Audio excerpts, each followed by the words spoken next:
Alors bonjour vous autres, je suis désolé que je suis pas là aujourd'hui. J'ai pogné un rhume. Inquiétez-vous pas, je suis pas infecté par la maladie du coronavirus. C'est un, c'est un bon vieux rhume, puis je suis pas encore tout à fait récupéré, donc je vous enregistre un peu de quelques consignes pour vous.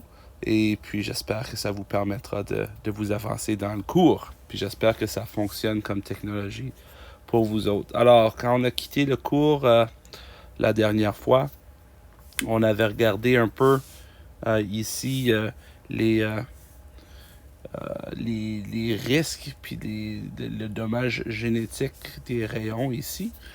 OK? On avait regardé la maladie des rayons ici. On avait regardé le dommage génétique qui peut être, qui peut être, qui peut être créé par la radiation. On a vu aussi les risques les risques ici des rayonnements alpha, bêta et gamma, euh, surtout par rapport à le niveau d'ionisation puis le risque que l'on peut avoir. Alors, on a déjà vu tout ça. Euh, on a aussi, je vous avais donné des exercices de désintégration comme ceux-ci, comme ceux qui se retrouveraient ici.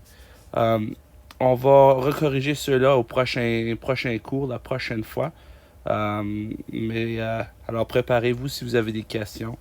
On viendra à ça quand ça viendra le moment. Alors j'aimerais maintenant juste revenir ici. Alors, quand on va mesurer la radiation ou la quantité d'exposition au rayonnement nucléaire, euh, ce qu'on va faire, c'est qu'on va le mesurer de plusieurs différentes façons. Il existe les plus communes, ce serait le gray, le gray qui est direct ici. Le gray, okay, c'est la dose de rayonnement ionisant qui fournit 1 joule d'énergie par kilogramme de substance qui absorbe le rayonnement. Celui-là, on ne l'utilise pas beaucoup quand on parle de dose pour des êtres humains. On utilise plutôt pour des êtres humains le sievert. Okay? Mais là, un sievert, c'est une très grande dose. Um, c'est la dose de rayonnement ionisé absorbé qui a le même effet sur une personne qu'un gray. Okay? Alors, un sievert, c'est l'unité qu'on utilise souvent. Okay? Alors, je vais vous laisser lire cette section ici sur le sievert. Okay? Alors, ce que je veux que vous réalisez ici, c'est que quand on va travailler des doses avec l'être humain, on va pas travailler avec le sievert parce que le sievert, c'est beaucoup. Okay? Si on regarde, puis on veut savoir qu'est-ce qui serait mortel, 6 hivers sur un court laps de temps, c'est mortel. C'est vraiment, vraiment horrible. Pour les certains gens qui ont travaillé à Tchernobyl, immédiatement après l'explosion du réacteur, il y en a qui ont été exposés à beaucoup plus grandes quantités que ça. OK? Alors, en Amérique du Nord, nous, OK, on a une exposition de moins de 0,5 millisieverts par année. Alors, des millisieverts ici, on parle de, bien sûr, désolé, j'ai fait la mauvaise chose. Ici, on parle d'un millisievert, ce serait 1 sur 1000 sievert. Okay. Donc, 1 millième de sievert. Okay. Ça c'est la quantité d'exposition par année. On devrait être en bas de ça en Amérique du Nord. Okay. So, 0,5 d'un millisievert. Alors ici, on parle de 0,5 de ça. Alors, si on regarde des sources de rayonnement qui sont communes, qu'on connaît ici, une qui est très intéressante, il y a un élément radioactif qui se retrouve dans le sol, le radon. Vous avez sûrement peut-être entendu aux nouvelles ou même vu à l'internet qu'on vend des kits pour le dépistage du radon qui vient du sol. Un des grands défis, c'est que le radon, puisqu'il est tellement dense puis qu'il provient du sol, il peut venir rentrer dans vos maisons à travers d'un salage d'une maison qui a des craques. Donc, pour des gens qui ont des plus vieilles maisons ou des maisons avec des cracks dans leur cave, il pourrait y avoir potentiellement une très grande quantité de radon dans votre sous-sol. Il y a des kits qu'on peut acheter pour vérifier si effectivement on a du radon dans le sol. Et puis si c'est le cas, il faut faire venir une compagnie pour retirer le radon radioactif de votre sous-sol.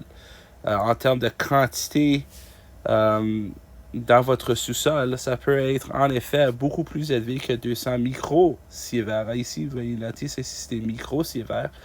Ça pourrait être beaucoup plus que ça si c'est concentré dans votre sous-sol. Mais ça serait la quantité habituelle que tu recevrais. 200 microsieverts par année de radon, si ça c'est d'une personne normale, sans une quantité de radon élevée dans votre maison. On reçoit environ, ceci c'est environ, c'est un peu différent un peu partout, 44% ou 44%, pas 44% plutôt, 44 microsieverts par année de rayons cosmiques. Bien sûr, on aime marcher dehors, on travaille, on fait toutes sortes de choses. Okay? On a toutes sortes de matériaux radioactifs qui vont nous donner à peu près 40 microsieverts par année. Et bien sûr, on va manger des sources naturelles de radiation à travers notre nourriture parce que notre nourriture contient toutes sortes de minéraux. Et on va consommer environ 18 microsieverts par année là-dedans. Donc, comme vous pouvez voir, il y a beaucoup de radiation, de rayonnement radioactif naturel. En fait, beaucoup plus que d'artificiel, comme vous allez voir. Donc, dans ce cas-là, ça c'est tout à fait normal. Il n'y a rien à... Vous n'avez pas besoin d'avoir peur. C'est tout à fait normal. Et puis, vous n'allez pas mourir de ça. Mais, comme vous pouvez voir, ça peut être une source de mutations ou de problèmes génétiques qui pourraient survenir à cause de ça. Ingérer des sources naturelles, comme je vous l'ai déjà mentionné, une banane, ça serait un exemple d'une source naturelle. Maintenant, il y a des sources artificielles qui se retrouvent dans notre monde qu'on crée. Alors, bien sûr, si jamais vous vous faites mal ou que vous avez besoin d'aller prendre des rayons X au médecin, okay, vous allez prendre des radiographies, des rayons X, puis ça va vous exposer à environ 73 microsieverts. Maintenant, ça c'est la raison pour laquelle à chaque fois que vous prenez des rayons X, on documente parce que vous avez en principe un taux maximum que vous devriez exposer à chaque année. On est exposé à des essais nucléaires pour être environ 4, des produits de consommation.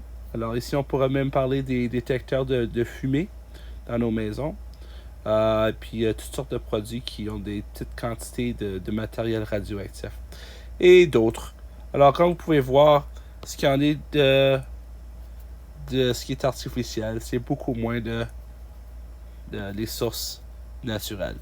Alors, en total, environ au moins que 400 microsieverts par année. Mais encore une fois, ça varie un peu partout dans le monde. Tout le monde est différent, toutes les régions sont différentes. Et en fait, la Saskatchewan est un peu plus radioactive que d'autres endroits du monde. Mais ça, c'est toutes des sources normales. Bien sûr, si jamais vous tombez dans un endroit où il y a beaucoup de radioactivité artificielle qui a été créée par l'homme, ou des endroits où vous travaillez dans une mine d'uranium, bien sûr, vous allez avoir le potentiel d'être exposé à des beaucoup plus grandes quantités de rayonnement nucléaire radioactif. Alors, ça complète un peu cette partie-là. Comme j'ai dit, les exercices du type comme ça, on va les regarder au prochain cours quand je vais être de retour. Alors, le prochain concept que j'aimerais regarder avec vous autres, c'est l'idée du taux de désintégration radioactive, okay? Qui est un outil qu'on utilise beaucoup en science. Puis le terme qu'on utilise pour ça, ça va probablement être surligné plus tard, mais c'est ce qu'on appelle la demi-vie d'une réaction, de désintégration. Alors, on va regarder un peu c'est quoi le concept. Maintenant, ici, il parle de la constante de désintégration. On y fait référence, c'est plutôt la demi-vie. Okay? Alors, la demi-vie de radiation qui se retrouve là. On va parler de la demi-vie. OK, so on parle ici d'une demi-vie. Ça, c'est la quantité de temps. OK. Alors, le temps nécessaire pour la désintégration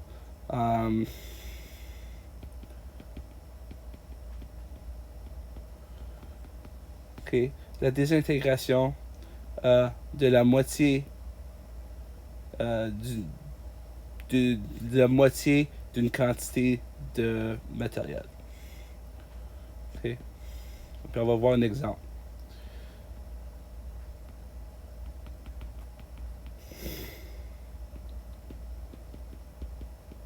OK, on va regarder un exemple de ça un peu plus tard. Alors ça, c'est la demi-vie. Puis vous pouvez le lire quand vous allez faire vos lectures de cette section-là. OK. Dans votre manuel, vous avez des exemples avec des formules. Vous n'allez pas avoir besoin d'apprendre ces formules-là dans l'examen du ministère. On veut simplement que vous allez avoir des exemples qui sont beaucoup plus faciles. L'idée ici, c'est pas de faire des calculs, mais de bien comprendre le concept de la demi-vie, comme vous pouvez voir très ici. Okay. Alors, comme ils disent ici, la demi-vie est le temps nécessaire à la désintégration de la moitié des noyaux radioactifs d'un échantillon. On va voir exemple ici. So, si on regarde différents la demi-vie, on a un exemple d'une courbe de demi-vie. Puis ça ici, c'est une courbe pour l'iode de 131. Puis comme vous pouvez voir, la demi-vie, c'est le temps que ça prend pour désintégrer la moitié. Alors, on regarde ici, à temps zéro, ici, à temps zéro, on a 2 mg d'iode 131. La demi-vie s'avère pour l'iode 131, ce serait 8 jours. Okay, alors après 8 jours, alors une demi-vie qui se retrouve ici à 8 jours, comme vous pouvez voir, il reste seulement 1 gramme d'iode 131. Okay? Parce que, alors, si on y pense, si on regarde l'iode 131, puis on sait que sa demi-vie est de 8 jours. Okay? Si je commence au jour 0 avec 2 mg, au jour 8, je vais avoir la moitié de ça. Donc, je vais avoir 1 mg, comme je l'ai ici. Bien sûr, si je fais un autre demi-vie qui serait le jour 16, okay, ben j'ai une prochaine moitié. Alors, si on fait un autre demi-vie, puis on vient au jour 16 qui se retrouve ici, comme vous pouvez voir, on a la moitié encore qui est 0,5 mg. Et bien sûr, on pourrait prédire la prochaine demi-vie si on voudrait. Okay? Donc, si on veut, on peut aller au jour 24. Okay? Si on va au jour 24, on aurait 0,25 mg. Okay? Alors, et ainsi de suite. Alors, on continue. On continue jusqu'à... On peut aller... comme vous pouvez voir, la courbe, puisqu'on fait des moitiés constantes, on ne va jamais arriver à 0, mais les quantités vont diminuer sur beaucoup de temps. Okay. Alors, les exemples que vous allez avoir vont être des exemples relativement simples. Alors, un exemple de question que vous allez voir, ça va dire, j'ai un atome X qui a une demi-vie de peut-être, je sais pas, on va dire une demi-vie de 2 jours. OK? Puis ça va vous demander, puis ils vont dire que je commence avec, on va dire, je sais pas, 100 grammes, puis ils vont dire combien il va en rester après 10 jours. OK? Après 10 jours. Alors tu vas dire, OK, à jour 0, j'ai 100 grammes. OK? À jour 2, parce que j'ai une demi-vie de 2 jours, je devrais avoir 50 grammes. Puis après ça, je vais dire, OK, à jour 4, je devrais avoir 25 grammes. Alors, je vois une demi à chaque fois. À jour 6, je devrais avoir une demi, ça, je devrais avoir 12,5. Après ça, après 8 jours, je vais avoir la moitié de ça, donc 6,25. Et bien sûr, à 10 jours, je devrais avoir quoi 3, quoi 1, 2, 5 grammes. OK? Alors, si vous faites ça comme ça, puis vous êtes capable de faire un peu un tableau comme ça ici, j'aurais dû mettre des unités de jour ici, là. Si vous êtes capable de faire quelque chose comme ça ici, vous allez pleinement en bon état pour votre examen d'unité. Ce qui en est de la réactivité, de la radioactivité et de la demi-vie. Alors bien sûr, ça c'est des demi-vies relativement courtes, mais il y a des éléments qui ont des très grandes demi-vies. Alors ils vont parler ici des différentes applications. Des applications, je vais vous demander de lire cette section-là, s'il vous plaît. OK? Puis, par exemple, une belle application de la demi-vie, c'est la datation radioactive, comme on l'a vu en biologie quand on parle d'évolution. Alors, des exemples communs, ce serait le carbone 14. Et il s'avère que le carbone 14, c'est écrit ici?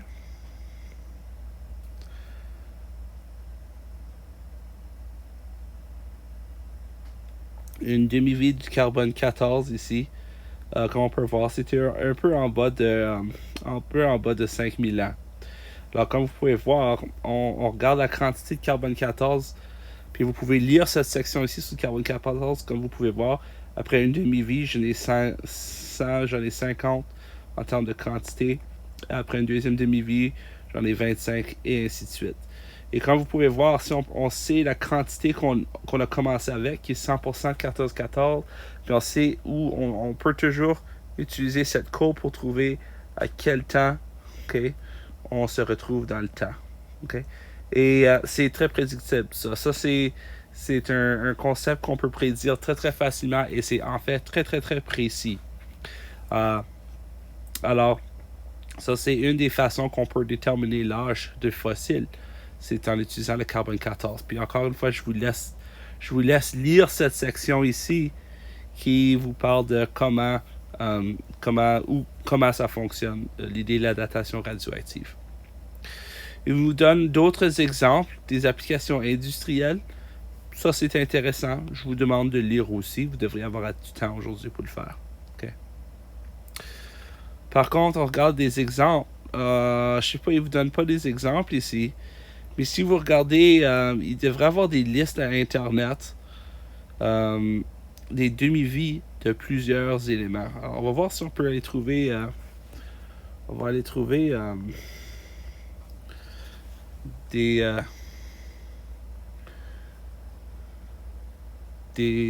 exemples. Des exemples de demi-vie.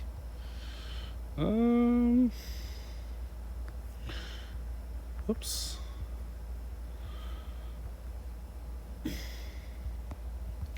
Okay. J'essaie de taper sur un iPad, c'est pas toujours évident. On va voir si on peut trouver une image ici des demi-vies qui sont communes. Il ne donne pas des images. Il ne donne pas des demi-vies. Si vous regardez dans votre mail, si vous regardez un peu à l'internet, vous allez trouver des demi-vies intéressantes un peu partout. L'uranium est des milliards d'années. Puis en tout cas, on va vous regarder des exemples plus tard de demi-vies intéressantes. En tout cas, je vous laisse lire ça. OK. Et on va pas aller en grand détail là-dessus. Je vais vous laisser travailler sur les demi-vies et puis aller regarder un peu les applications. Prochain cours, on va regarder à la fission et la fusion nucléaire, les deux réactions nucléaires qui sont les plus utiles. OK? Alors, merci d'avoir écouté mon petit cours. Faites vos lectures des sections que j'ai couvertes. Si vous avez des questions, demandez à votre enseignant. Et peut-être vous pouvez regarder aux questions ici, aux questions d'exemple, et essayer de les faire à la mitaine comme je vous ai montré. Ça, c'est pas nécessairement des questions que vous allez avoir, mais regardez aussi dans votre examen prototype, regardez les types de questions que vous avez là. On se voit au prochain cours, puis je réponds à vos questions comme vous me les donnez. Bonne fin de journée.